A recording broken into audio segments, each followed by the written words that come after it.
before we close on it, we got to do two other major things. And Jason's very familiar with one of those, which Yes. you dang well better get a home inspection. It's so true. So that you know what you're actually buying. In fact, as soon as you get that offer accepted, I'd call and get your inspector, get him scheduled.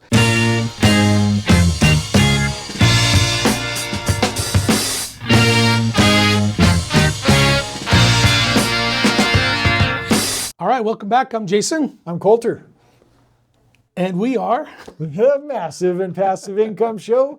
And you know what? We should just have like a general intro, like so that we don't have to do this every time. Be like, hey, you know what? We're going to be in different shirts every time, but it's going to be the same. the same thing. We're figuring this out. We are figuring 50 it out. some odd episodes in, That's we're all still right. figuring this out. That's all right. We pulled something up on our phone. We have a due diligence checklist that we're going to go through. Because last episode we analyzed 2 deals and we don't have offers accepted on those yet. But if we get an offer accepted, Then what do you do? then what? Yeah. I think this is going to be a great episode, and we're just going to dive into it. Like, what do we do next? Like, you get an offer accepted, what do we do next? Yeah. So, I mean, there's a lot of things that say, location, location, location, right? Mm-hmm. So when we're analyzing a location or a market and then the property and specifically where it's located, what are some of the things that you're looking for? Man, I'll tell you what, I'm looking for, war zones is what some people call them. Other houses that are beat to death, if the neighborhood's not a good neighborhood, if it's a desirable neighborhood, a lot of those things. I tell people all the time, you may be able to get a good deal in a home, but if it's in a war zone that nobody wants to live in, you don't want to do that deal. So like you said, location is key. You want to be in a nice neighborhood with like homes. People take care of their homes. There may be a few people that are a little questionable how they're taking care of it, but that's okay. But you don't want every neighbor to have, a 65 Mustang GT on blocks in the front yard and they're rebuilding the transmission in the bathtub and, whatever else. It's just, and they got 10 cars out front and garbage all over the place. And you can see those places. Then you got another one 2 houses down, another one 5 houses down. That's probably not a place you're going to want to flip a house. Yeah. So I look for location wise, that's what I look for. Before while I'm making an offer or I'm analyzing a home. Yeah. What are you looking for in general the market? And I guess I can answer this question too. Yeah. Is when we're looking at, now we've identified the location and the specific surrounding neighborhood, but then we got to look at the general market. Yes. Because we're going to look for comparables, comparable values, making sure that if we're buying this home for $200,000, that we can find other comparable homes for that same or similar price range. Yes. And we're looking at similar square footage, similar features such as bathrooms, bedrooms, garages, living spaces, lot size, and proximity to schools, yes, and churches, and amenities within that region. Yeah. So, and then just evaluating the property potential, like what are the things that you can actually turn it into? Is it always going to be a single family home? Can this be turned into a duplex or triplex? Could there be another bathroom added in the basement? Fairly easy. Could there be another bedroom? Is there a basement that could be finished? Yeah. And so now we're looking at, okay, now what are the features of the home? And then, in that, if we're considering any improvements on the home, what are some of the financial aspects that we need to consider? Definitely. Financially, how much it's going to cost to get the loan, if you're going to use hard money, if you're going to private money, if you're going to use a bank's loan, if you use bank loans, how much money you need to put down, what's your terms, how long. All that's going to weigh in a factor on your due diligence part of whether or not you can make the numbers work. Now, sometimes the numbers still work, you just may not make as much as you would have if you would have found another source of money. Sometimes you use your own money. Most of the time I use other people's money. So it just depends on, what the deal can, what you're going to do with the deal, where you're at as far as your numbers go. There's a guy that called me one day and said, hey, I'll fund that deal. It's $200,000. He wanted 25 grand just to fund it. And so I found somebody else. Yeah, I was only going to make about 75 on it anyway. So after everything's said and done, that would take 25 grand out of there. It puts me at about 15 to 20 that I was going to actually make. And I'm like, I'm not going to go through that kind of risk for that much money. So make sure you really hone in on those numbers. Find out exactly what's going to cost you, how long you're going to hold it, what the insurance is going to be, what your taxes are going to be. You want to figure all that out and then put that into your numbers, before you make that offer. Yeah. So. Very good. Well, let's go down this a little ways. Yeah. Some of the financial metrics on like the financial performance of that house. So what are you doing for rent analysis? I mean, we talk in, residential rentals versus commercial, right? You're going to talk about your rents here. You're going to talk about how you can meet a cap rate over here when it comes to commercial. But, what are some of the things you're comparing and how are you coming to the conclusion, like, this is what I think it'll rent for? Well, I know you have a more technical, which I'm going to let you do the technical part of that, but mine is the same thing, comparables. If I got a 3-bedroom, 2-bath house with a 1-car garage, what's that renting for down the street? What's that renting for, the neighborhood next door? And will mine rent for that? And if it will rent for that, how long are people staying in that type of a house? How long are they renting for? Are most of those places, you can usually find out, hey, this renter's been here for 3 years, this renter's been here for 5 years, this renter's been here, 3 months or 6 months, and it has a turnover every 6 months. So then you're gonna be like, okay, is this house gonna have a lot of turnover because you found like rents? So that's the broad scope of how to figure out whether it's financially, a good deal. And then you look at what your write-ups are gonna be on it, you look at what your taxes are on it each year. I mean, there's all sorts of, then what your write-ups are gonna be on that. That's gotta be part of your financial, outlook also before you take the property. Yeah. But tell us your analysis because you've got even more technical than that. So I break it down to, purchase price, down payment, the amount of rents. Then I talk about what is my depreciation rate, which is going to lend into the tax decision that's influenced on, what is it going to do to my other taxable incomes? What are my rehab costs? What are my maintenance costs? Vacancy versus occupancy costs? And then what are my closing costs? So yeah, I have, a list of, I think, 20 metrics that I'm trying to collect before I can plug it into my spreadsheet and say, okay, is this a deal or not a deal? And your spreadsheet puts in how much cash you've got, how much it's going to cost you interest-wise, and what your cash-on-cash return is going to be, right? Isn't that? Yeah. Yep. Which is phenomenal. That's it's always good to make decisions on sound financial advice or matrices or a system because I'll tell you what, sometimes it looks good in paper when you're thinking about it quick, so you need to know that so you can make a decision quick, but then you need to hone that in to make sure a decision is good. Mm-hmm. Yeah, we absolutely do. So we've gone through the financial metrics, and again, we're going to post a link to this in our in the notes. Yeah. Just so that you can find this, and then you can go through this on your own, because we're not hitting every bullet point here. But the next is kind of the legal issues that we're dealing with. Is we're going to go through title.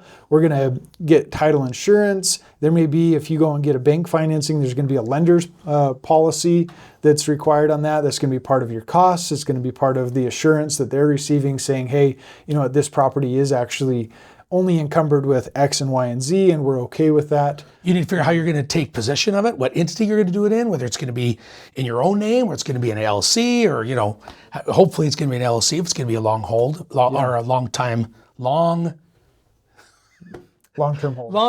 hold. Hopefully it'll be in an LLC. That's a whole nother episode we could talk about. But that's important to know right up front, because if you take title to it personally, now you got to roll it over into a LLC and you got to do some paperwork. So it's good to close that right in an LLC right off the bat. Yeah. And if you have to do a home loan and it's a personal one, and if you have personally guaranteed, which you probably will, like a regular mortgage with your own name, then you want your paperwork in there so that at title, once you close, they roll it right into your LLC. And which is perfectly legal. At least it just that way the IRS looks like, yeah, he is a business. Yeah, he did close his personal name, but he did roll it into his LLC, not 2 days before tax season to make it look like he had it in his LLC. Yeah. No, and then what are your exit strategies? I mean, that we can talk completely about a different checklist of like what are your exit strategies. But if you're going to have a tenant in there, what are your laws considering leases and tenancy and evictions, and those things are going to be, that's a completely different checklist. But you need to be considering that as a part of your due diligence.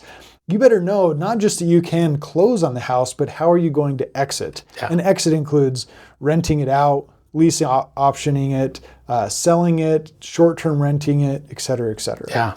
Yeah, you got to have all that in play, because my thing is consider everything.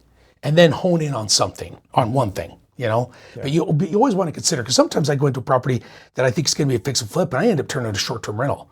Sometimes because maybe I can't sell it, like because I want, or I get into it, I'm like, oh my gosh, I'm into this so cheap, my payment's not very much. I could short-term rental this and cash flow like crazy, or I could put a long-term renter in it and cash flow like crazy.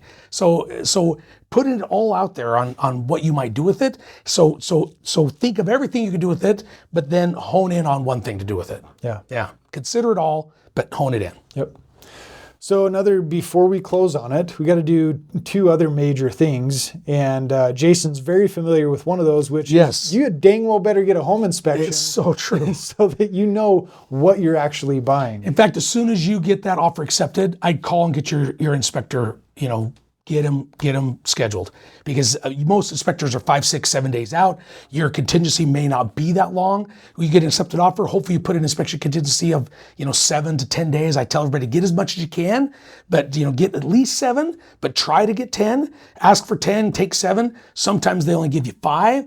Then just get a hold of your inspector and say, hey, look, I need you over there in the next couple of days, so I have time to walk through so we can see what's going on with the property. Yeah. And that can also help you with your numbers on what maybe need to be fixed. You could put that into your rehab costs. If it's a buy and hold, then you just want to make sure the foundation's good, the roof is good, so you can project what long-term expenses you're going to have. Because when I walk through it with an investor, I'm always like, hey, that roof's got about 6, 8 years left on it. So they're writing down, okay, 6, 8 years, I got a budget to put a new roof on. Hey, your HVAC system is 30 years old. It probably run for a couple more years. It looks good, it runs good, but I'd start budgeting for a new HVAC. Your water heater's 15 years old. It could go out tomorrow, so budget for that. So, or hey, your HVAC system is brand new. That's great. Or your roof's brand new. Or so either way, it's really good to get that inspection done and get it scheduled so that you can have that negotiating power. And then remember, everything's negotiable within an inspection period. Terms, price, everything's negotiable. So as long as you get it in writing and you ask for it, they could say no, but they could also say yes. So that might be where you get the HVAC system updated, or you get credit for the roof. Mm-hmm. If I'm going to rehab that property, or if I'm going to buy and hold that one, I just ask for credits, because I'll have my own team go in there and buy it, or I just ask for a discount off the property because I'm already going to do it anyways. But heck, if I lock that property up for $175,000, and because my inspector came through and found a whole bunch of stuff wrong and some stuff that's safety issue or big expenses, and I just negotiated $165. And then my numbers work to 175, are they going to work better at 165?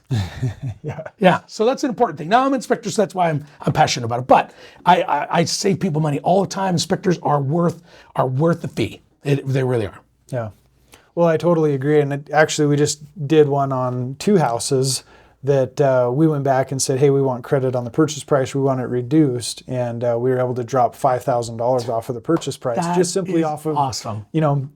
Having an understanding of what it is that we found in the inspection and what needed to be addressed. So it can be worth its weight in gold if you'll find somebody qualified like Jason. Yeah. And there's just a ton of value in that. So then finally, you're going to have to get this thing appraised if you're going to go and get bank financing.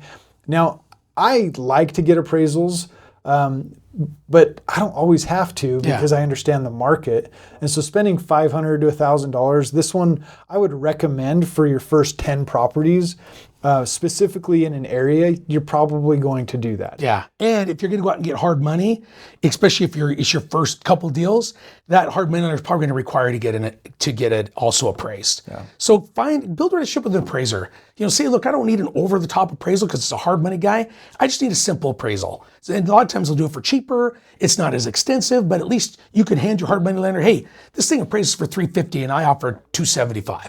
At least that gives your hard money lender like, all right, I'm pretty safe. Plus, he's going to put 20% down, so I'm pretty good with this property. Yeah. So, well, we've just gone through the due diligence checklist. We've talked about what it's going to take to make sure that now that we have an offer accepted, we're taking steps to making sure that we're making a good decision. Definitely. Right? And we're putting checks in there of like contingencies based on inspection. We're contingent based on appraisal or the financing package that can come in. And so we're protected through this process. We've locked up a property. We have the ability to step away if it isn't what it originally appeared to be. But every time I make an offer, I fully intend, if I find everything to be true that I knew about that property when I made the offer, I fully intend on closing on that deal. I do too. Yeah. And that's important to do. The last thing you want to do is just start writing offers willy-nilly and never closing on anything. Because that's not giving anybody, that's not helping anybody out. And that realtor's only gonna do it for so long before they're gonna be like, hey, I'm not writing another offer because it doesn't sound like you're serious. yeah, if you're just spinning their wheels, they're just gonna be like, all right, well, I'm out. Now, one more thing I want to talk about, especially for newbies that are coming in, they want to get a build relationship with some kind of a contractor. Because I can walk through, Colter can walk through, and people that have done this a while, they can walk through and say, okay, yeah, I'm going to remodel that bathroom. It's going to cost me $5,000. That kitchen's going to cost me 10. That roof's going to cost me 10. You can do some pretty quick, things on how to rehab that property. Painting, it's going to be another 7. Siding's going to be this, whatever it is. So we've got pretty good ideas on the size of house, how much square footage, what some of those numbers are. But if you can build a relationship with a good contractor, somebody that you trust, that trusts you, that once you get that offer accepted and you get that inspection on the books ready to go, you call that contractor, say, hey, I want to go look at this property. Have them walk it with you. Then they can throw out some really good numbers like, hey, they'll measure the flooring out. Yeah, that's going to cost that. Paint's going to cost this. This is going to cost that. And use that person too. Don't just use them for the numbers. Yeah. A lot of contractors, they specialize, like a couple of my contractors, they specialize in flooring or they specialize in building. They can give you a good idea on other stuff and numbers, but then when it comes to whatever they're good at, I hire them for that spot. Because then that way they're apt to come out and work with you. And then once you've got 4 or 5 deals under your belt, you may not need it as much, but I still walk a property with a contractor most of the time, even after I've already done my numbers, I've already got it accepted, I've already closed on it. I bring them in and say, okay, let's get these numbers down to the penny. Yeah. Like what's this gonna be? Measure my flooring, let's get the paint bid in, let's get this in, so that I've got my numbers even honed down even more. And sometimes I misjudge. Sometimes I misjudge in a good way, like I over and they come under, which is great. Sometimes they find something, they're like, man, I was way off on that. That's going to cost more. And that's okay because, as long as you did your numbers right, you can flex a little bit, $4,000 to $5,000. What you don't want to do is come in and have it be $30,000 over what you thought. No, that hurts. That hurts. Now you're sunk. So yeah, I think, the big thing is we just want to empower you to, number one, start thinking about having, writing offers, going out and finding deals, writing offers. Yeah. And then once you do that, then do due diligence, line things up. If you need some help, don't hesitate to reach out to Colter and I. We would love to help you analyze. Holy cow, I'm having a tough time. I haven't had enough caffeine, maybe. We would love to analyze a property with you. But if you need an analyzed too, then we can help you with that too. I could probably figure out what that means, and I could probably do it. So, well, awesome. What a good episode. Yeah, absolutely. Thanks, Jason. Thank you.